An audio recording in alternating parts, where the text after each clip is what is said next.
Welcome back to another technical deep dive here in the debug zone. Today we're tackling a big question and breaking it down with insights from other users. Hopefully this clears up some misconceptions and helps you get the answer you need. So buckle up, stay a little curious, and let's jump right in.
And that's a wrap.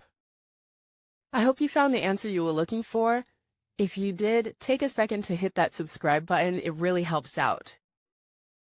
And let me know in the comments which solution worked best for you. See you next time in the debug zone.